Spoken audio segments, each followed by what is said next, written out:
you do a heart. Okay. Stop.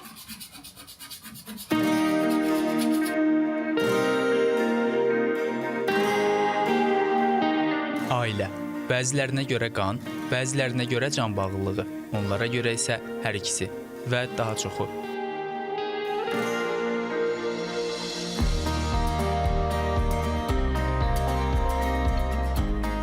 Heiko Schwarz bir neçə ildir ailəsi ilə birlikdə Azərbaycanda yaşayan Almaniyalı diplomatdır. Övladlığa götürdükləri uşaqları canlarının bir parçası kimi sevən bu insanlar üçün ailə anlayışı bir qədər fərqlidir.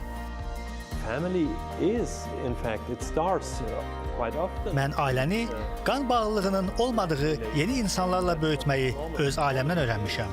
Mənim özümün də övladlıq qardaşım olub.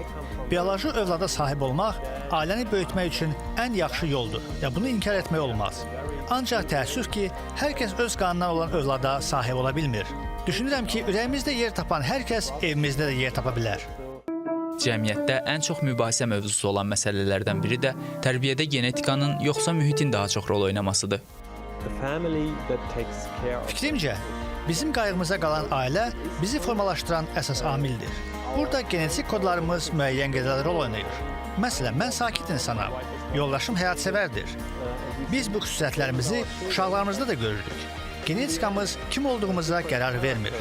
Ancaq ilk növbədə sevildiyimizi hiss etməli və təhlükəsiz ailə mühitində böyüməliyik. Uşaq böyüdərkən diqqət etdiyimiz əsas məsələ budur.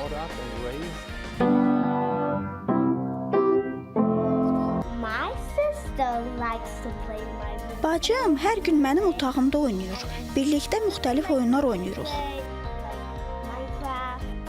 Yes, I do. Niyə sənin otağında oynayıram bilirsən? Denən görüm niyəsini gözəlim.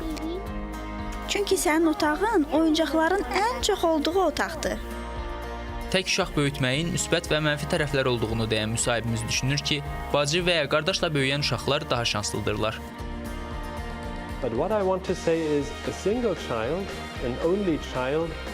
Tək uşaqların sosiallaşmaq üçün imkanları az olur.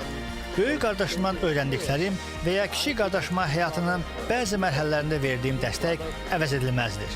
Böyük qızım masadakı 3 boş stula baxıb, mən niyə yalnızam, niyə bacım qardaşım yoxdur deyəndə, biz bioloji olaraq mümkün olmadığına görə övladlığa uşaq götürməyə qərar verdik və qərarımıza görə çox xoşbəxtik.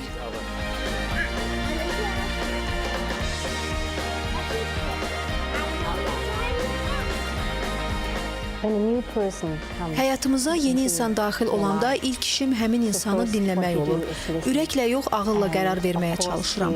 Çünki yeni insanı tanımıram. Natalya ailəmizə gələndə özümü bir müddət müəllim kimi hiss edirdim. Tez-tez özümə mən necə ana olacağam bu uşağa deyirdim. Zamanla bir-birimizlə yaxınlaşdıq və ana qıza çevrildik.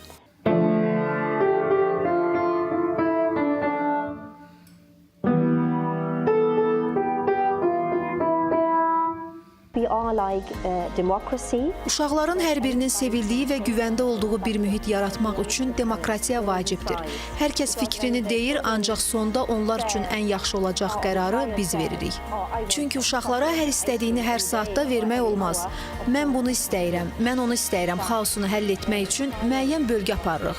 Məsələn, bugün at sürməyə gedək, sabah dondurma yeməyə gedərik və s. Kimisi qanla, kimisi qəlblə, könüllə bağlanır bir-birinə. Heiko və Romy Schwarz ailəsi sübut edir ki, ailə yalnız ortaq soyad və ya genetik bağdan ibarət deyil. Ailə bir yerdə gülü bağladığın, böyüdüyün yerdir. Bu insanların hekayəsi sevgi ilə qurulan evlərin əsl ailəyə çevrilə biləcəyini bir daha bizə xatırladır. Bəlkə də ailə sadəcə ev demək deyil, ora olmaq istədiyin yerdir.